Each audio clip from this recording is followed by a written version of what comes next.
एक है तो सेफ है, ये नरेंद्र मोदी जी की महाराष्ट्र सरकार की स्ट्रेटजी है। हम आपको ये दिखाना चाह रहे हैं। मुश्किल खुलता है ये पकड़िए, ये देखिए, एक है तो सेफ है, देख लीजिए। और ये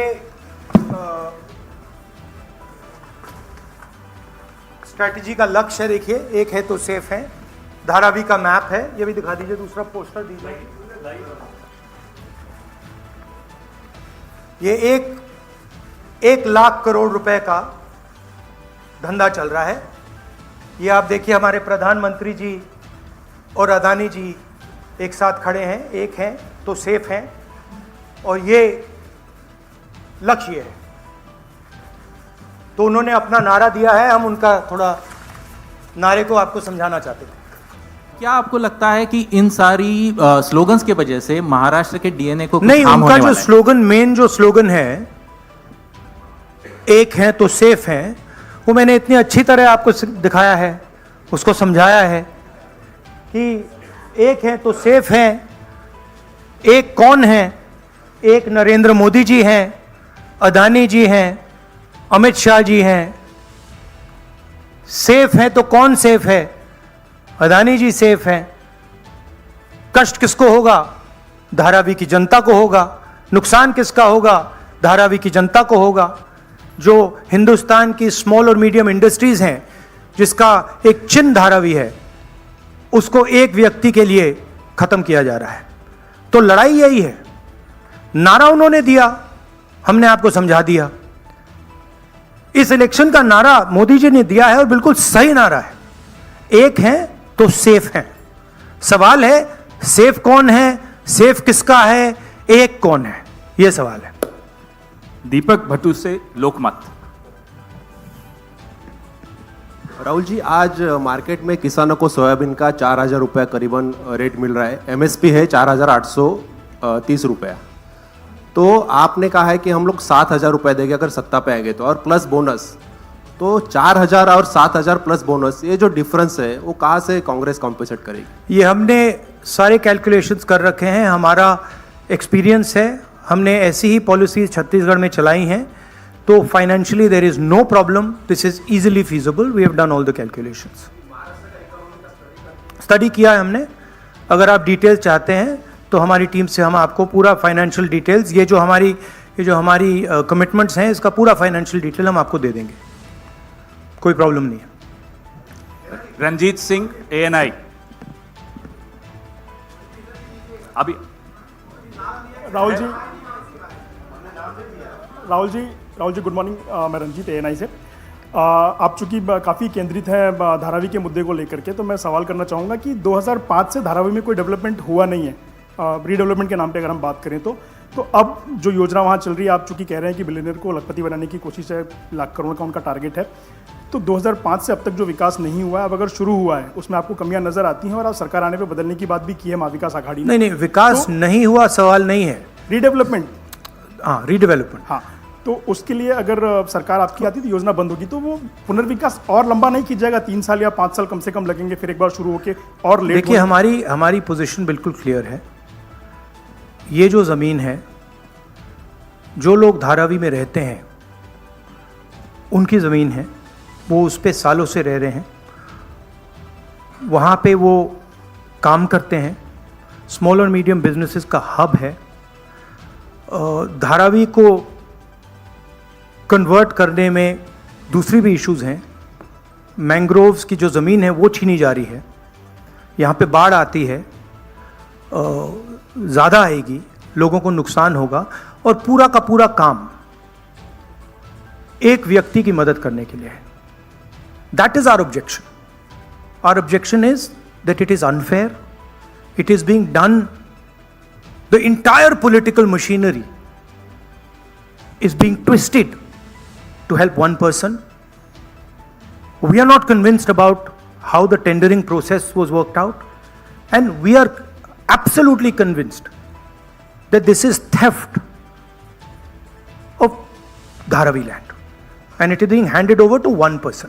इसी व्यक्ति को देश के एयरपोर्ट्स दिए जा रहे हैं, इसी व्यक्ति को डिफेंस की पूरी मैन्युफैक्चरिंग की इंडस्ट्री दी जा रही है, इसी व्यक्ति को पोर्ट्स दिए जा रहे हैं, इसी व्यक्ति को धारावी दिया जा रहा है, इसी को मुंबई का एयरपोर्ट दिया जा रहा है। और मैंने यहां पे आपको क्लियरली दिखाया है कि पुराना रिश्ता है प्रधानमंत्री का। तो ये अदानी जी अपने आप नहीं कर सकते हैं। Without clear support of the prime minister of India, Dharavi cannot be taken away from the people of India. तो ये हो रहा है यहां पे, और ये चुनाव का मुद्दा है, बैकग्राउंड में है, फोरग्राउंड में है। यही मुद्दा है कि महाराष्ट्र का जो धन है वो महाराष्ट्र की जनता को मिलेगा, महाराष्ट्र के लोगों को मिलेगा, या फिर एक व्यक्ति को मिलेगा। और मैंने यहां प्रोजेक्ट्स के बारे में बोला है, मेरे पास लिस्ट है जो प्रोजेक्ट्स महाराष्ट्र के थे, जो आपसे छीनकर, महाराष्ट्र के युवाओं से छीनकर दूसरे स्टेटों में गए हैं। मैं लिस्ट पढ़ना चाहूंगा, और टोटल इसकी जो वैल्यू है, महाराष्ट्र के युवाओं को मालूम होना चाहिए कि आपकी सरकार क्या कर रही है। वेदांता का फॉक्सकॉन सेमीकंडक्टर प्लांट जो था, 1 लाख युवाओं को महाराष्ट्र में रोजगार मिलता। 1.5 लाख करोड़ रुपए की इंडस्ट्री का प्रोजेक्ट था, यह आपसे छीन लिया गया है। टाटा एयरबस प्रोजेक्ट, 6,000 युवाओं को हाईली टेक्निकल रोजगार मिलता।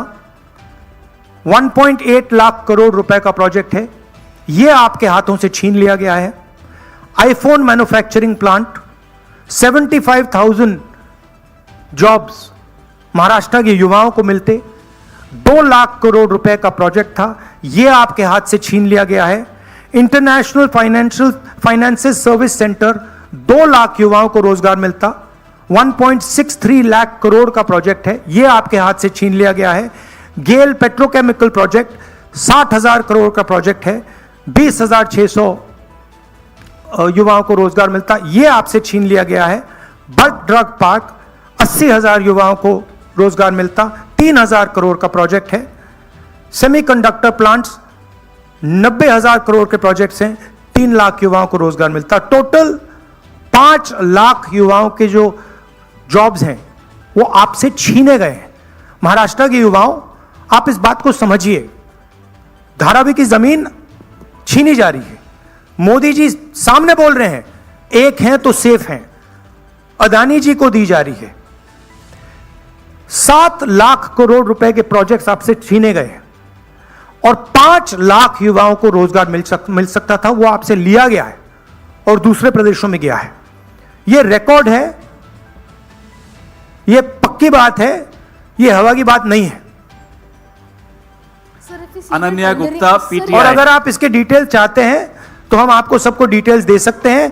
महाराष्ट्र के युवाओं, आप ये बात समझिए, आपसे आपकी सरकार, महाराष्ट्र की सरकार रोजगार चोरी कर रही है। धारावी का डेवलपमेंट जो वहां के स्टेक होल्डर्स हैं उनके इंटरेस्ट को लेकर होगा।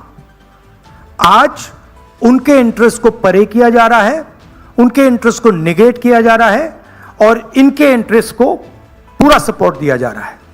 और सिर्फ धारावी की बात नहीं है, दूसरी जमीन की बात है, मैंग्रोव्स की बात है, मुंबई की फ्लडिंग की बात है। तो ये सिंपल चीज नहीं है कि भाई सिर्फ धारावी जा रहा है, ये बड़ा कॉम्प्लिकेटेड डिसीजन है। और हम चाहते हैं कि जो धारावी के स्टेक होल्डर्स हैं और मुंबई की जनता का इसका फायदा हो। तो जो भी होगा स्टेक होल्डर्स से पूछकर, स्टेक होल्डर्स के पार्टिसिपेशन के साथ होगा। एक व्यक्ति के लिए सारे रूल्स तोड़कर नहीं होगा।